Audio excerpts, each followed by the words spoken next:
How to set up the kit. First, we power on the motion sensor, and we can select the sensitivity by the switches. H is high sensitivity, L is low sensitivity.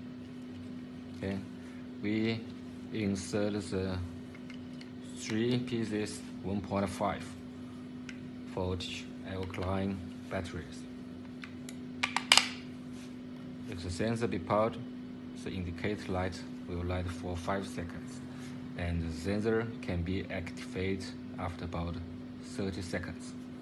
And then we plug the receiver into the outlet.